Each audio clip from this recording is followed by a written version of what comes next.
Hello, welcome to another review. And this time we're reviewing a cult classic comedy from the 1980s, which is... Three Amigos. That's right! Yeah! Three Amigos are history. Something always turns up. Moonbeams paint the sky. I'll come back one day. Why? Right, so we do this thing where we give it a rating out of 10, and we don't know what the other one is going to rate it out of 10, and we do like 3, 2, 1, and we say it. So you ready? Yeah. 3, 2, 1, 7. 6. Whoa, 6? Yeah. That's a bit strange because we both watched it recently. I watched it last week, and he hadn't watched it for a while, and you watched it like within the last couple of days, didn't you?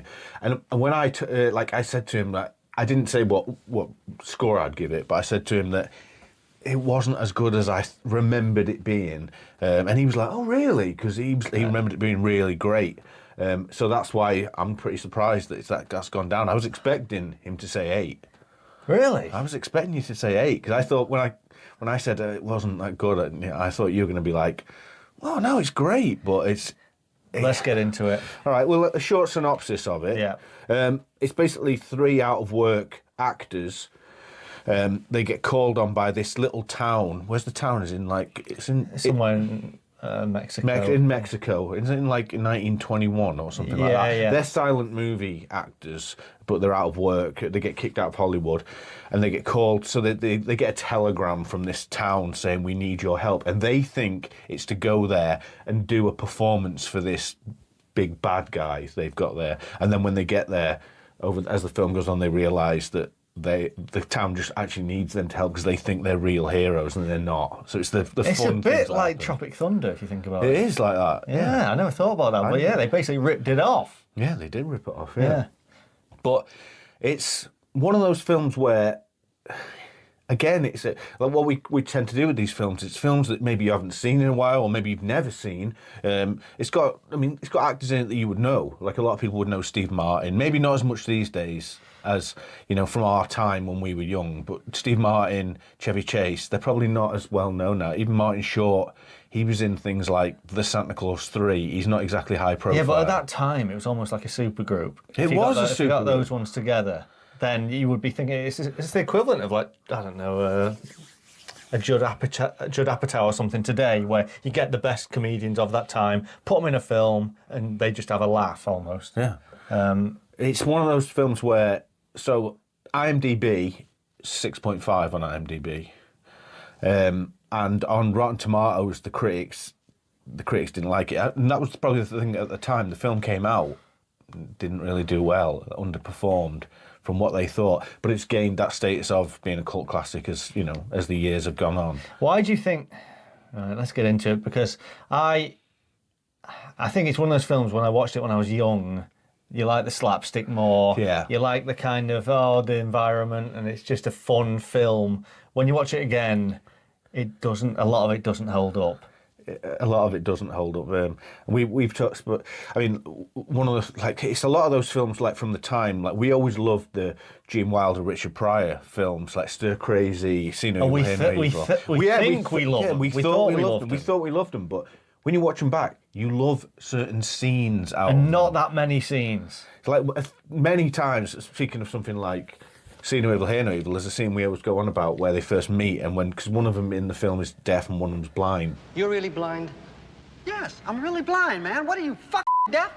Yes, I'm deaf. It's a big mix-up. I'll show a little clip Never of get it. made today. It wouldn't never get made today, but we always go back to it, and it's a little bit like that with Three Amigos, because it's like you think of certain scenes, the scene in the desert.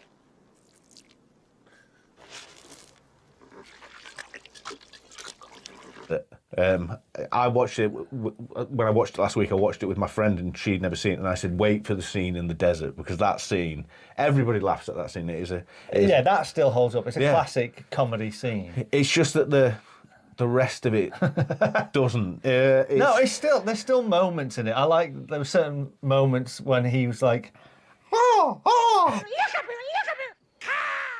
Look at me, come here," and then they're right below. Come up here.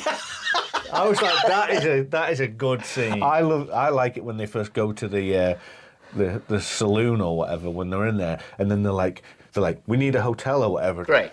No hotel. I could kill somebody. All people are like, But then when I think about that line, he wouldn't say it. no, he wouldn't say Yeah, it. but, That's exactly true. But then the problem I found with the film is I got a lot of parts of it mixed up with Gunman of the Apocalypse. Apocalypse Red Dwarf, I was thinking that while I was watching it. I was expecting certain lines to almost be in this that weren't there. Because that has that classic line out of the Red Dwarf, Gunman of Apocalypse, where he throws up in a guy's hat. And he says, the guy's like, what was it he says about the insult? So he's like, no, take this money. He's like, yeah, that pays for the hat. What about the insult? Okay, you're a fat bearded git with breath that But yeah, that even in that 30 minutes, there was a lot more jokes than there was in this. Especially with the talent involved, you'd think there'd be more. Well, the thing that, like, the trivia behind it was Steve Martin. He wrote the script. That's why. Because I was speaking to somebody, and they were like, because it had like quite a few changes that they wanted to do within the cast. But Steve Martin was always the one who always remained in it because he wrote it, so he was always going to be in it anyway. It said that Steven Spielberg was going to do it at some time. Senor Spielberg. Yeah, Senor Spielberg. That works for this. Yeah, it does. He was going to do it. He was attached to direct it in the 80s, and he wanted to cast Steve Martin, Bill Murray, and Robin Williams as Three Amigos in it. Oh, that would have been good. But he actually left to do. He just decided not to do it and went to do E.T. instead. Selfish. Yeah. So after that, Steve Martin envisaged it as him, John Belushi, and Dan Aykroyd doing it. That would have been good as well. Yeah, then John Belushi died, so that didn't happen. And here's the big one. This is one that would mean a lot to us. Are you going to say John Candy? Yeah, John Candy. John Candy was going to be in it, but John Candy, there's a couple of things. It's something about it said on IMDb about he couldn't fit in the wardrobe, but I very much doubt that would be a thing. The actual thing was he couldn't ride horses, and he said, "I know this guy Martin Short. He should do the role." And then, of course, he did the role and became great friends with Steve Martin. They're still great friends today. Do that in the building. What's that thing? In the building? Murders in the Building. Yeah, and you've seen that, and you think it's. No, but everyone. No, did I? It's meant to be good. It's one of those ones, like when people say they save a series for later. Yeah, I'll watch it one day when there's enough of them. Well, there is enough, but. And then the year later, Planes, Trains and Automobiles came along and they did that. So maybe if they'd done Three Amigos, they wouldn't have done that. Maybe. So that's just a little. Check out our Planes, Trains review. Yeah, so it was written by Steve Martin, but Randy Newman does the music for it, and you'd know him now. But probably people wouldn't know him, but they know him because he does the songs out of Toy Story. But he used to do a lot of risque kind of songs. Like he always do songs about like risque subjects. But he does all the songs in the film, and he also wrote some of the jokes. And there's a joke in it that Steve Martin says is his favourite line in the film. And he opens a package and he goes, It's a sweater! It's a sweater! And Steve Martin was like, it's the best line in the film. We were like, it's not the best line in the film. We always had, this goes along with the whole thing of us saying that we remembered it being better than it is, and it kind of wrecked a couple of parts. There was a part we always reference it all the time, where we would be going somewhere, and like he would say something like, "Oh, I'm going to go and do this," and I'd be like, "I'm still here, El Guapo." All right, and we thought that the guy said, I'm still here, El Guapo! and El Guapo shoots him. A little bit like in that Simpsons episode where the guy have those pirates, and they're like, "Arr, we'll bury the treasure and we'll write the map on this cracker," and he's going to give it to his parrot. And one of the guys is like, "But what if this time we use it to buy things? Things we like." Blows him away. So we thought it was like that. Turns out, watch it again, he doesn't get shot by El Guapo. He just gets shot. There's people saying he does. Really? What did you look? Did you actually look? Yeah, I looked it up because I was like, maybe it's not clear who shoots him. I'm still here, El Guapo! It's like who shot. I was going to say JFK. That's still, JR, I was thinking. Yeah, JR, yeah. Yeah, because I'm like, It would have been a great laugh if I'm still here, El Guapo. Yeah, I was even thinking, well, maybe we saw a different version of it or something, because I always remembered that he definitely shot him, and that was why that joke was funny. That's why we liked it in the first place. Then I was like thinking, they put on a 40th birthday for El Guapo. He looked like 65 years old. Yeah, well, he definitely did, because I actually even said to my friend while we were watching it, I was like, because I always do the thing where I'll be like, I wonder how old that guy was when he was in this, and I'll look at it, and like you say, he was only like, I know we say young guy, I mean, young people watch him and be like, but you're old, but, you know, like we're like, he's a pretty young guy. That guy who played El Guapo, the actor, he turned down Oliver Stone's Platoon to be in Three Amigos. And then he would have just been typecast after El Guapo. Yeah, you know, he would have. Mexican. The whole point is that they go to the town, they think they're going to perform for El Guapo, and when they get there, they realise that El Guapo's a bad guy, and he actually shoots one of them and in the arm, and he's like, what? And they're like, oh, they really want to kill us. So they're all cowards, and they're like, let's get out of here. But then they decide to go back, and when they go back, they say, well, we can take them on as a whole town. And they say, but what can you do? It's like, we can sew, so they just sew a load of Three Amigos things, and then there's like a big action scene at the end. And even El Guapo, when he dies, just does like a comedy kind of thing, doesn't he? He's like, Steve Martin walks over to him, which, again, this wouldn't happen. I know it's a comedy, but he goes, come closer. Like, and you're like, he's gonna shoot you, mate. It's pretty obvious he's got a gun in his hand. And Steve Martin comes over and he just shoots him in the leg, and he's like, you didn't see that coming, ha ha ha. Yeah. And then just dies. Yeah. That reminded me of that end of, remember Blackadder? Remember Blackadder 3rd at the end? When they have that battle of the duel of the cannons, and then the Prince Regent gets like shot because Blackadder gets like shot, and he's like, he dies. It's like, but then Blackadder gets up and he's like, actually, I'm not sure I am. Fortunately, that cigarillo box you gave me was placed exactly at the point the cannonball struck. And then the Prince Regent gets shot, and he's like, Baldrick's like, a new star in heaven tonight. He's like, no, actually, Baldrick, I'm not dead. You see, I had a cigarillo box too. Look. Oh, damn, I must have left it on the dresser. it's like that, you know, like that. That's a great joke. Yeah, that's a great joke. So it's like, but El Guapo, you know, he's still joking around at the end. And Steve Martin, he did say a line which I did have a little bit of a smirk about, because he's there with like the woman at the end, they're playing on the emotional part, aren't they? Where he's like, we got to leave now. He's like, but I'll be back someday. And the woman's like, why? Did have like a little. Yeah, that like could have been snarf. funnier though. Again, it could have been funny. The film wasn't.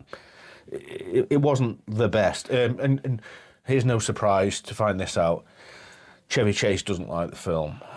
He said, well, whereas Steve Martin Short liked the silliness of the film, and they see it as like, you know, they didn't expect it to be like, you know, become this cult classic. Steve Martin even said he got a call from Empire magazine, the UK film magazine, and they said, we want you, Chevy and Martin Short, to come over to London for a photo shoot. And he was like, for what? It's the 25th anniversary of Three Amigos. Is it? You care? People actually like that film. It's like, yeah, it's a big cult classic. But Chevy Chase said it's not. He goes out of his way. He goes out of his way. Yeah, he does. Like, even to the people like that have just had his back for all of years. Why does he do it?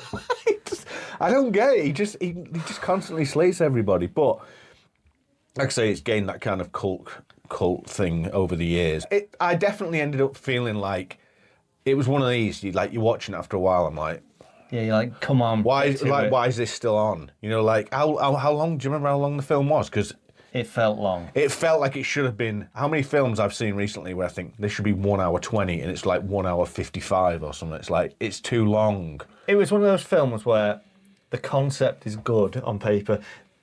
It just should be better than it is. It should be a lot better than it is. With those three, because I imagine Chevy Chase just doesn't improv well.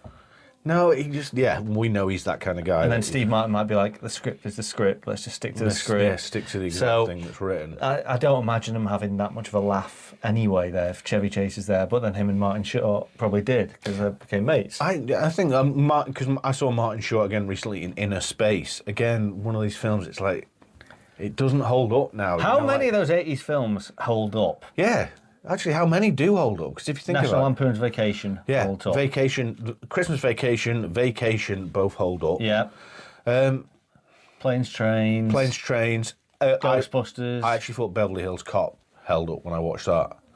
It's got a lot of stuff in it that you wouldn't be allowed to like say today, but that was Eddie Murphy at the time. You know, he was like that kind of guy. So yeah, overall, what would you recommend it or would you not recommend it? I would.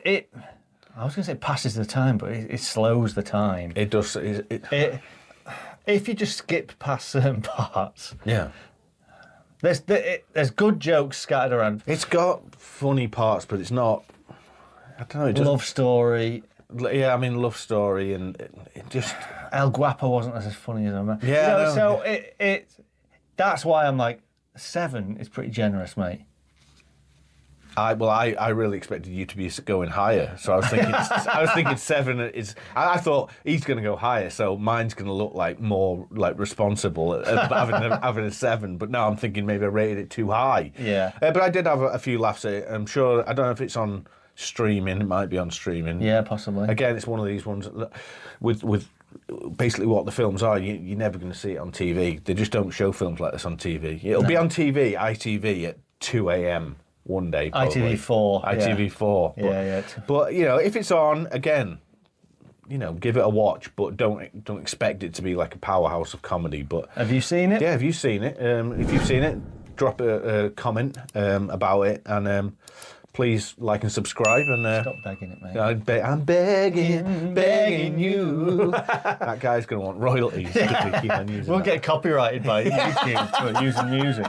But yeah. So thanks for watching, and we'll catch you next time. See ya.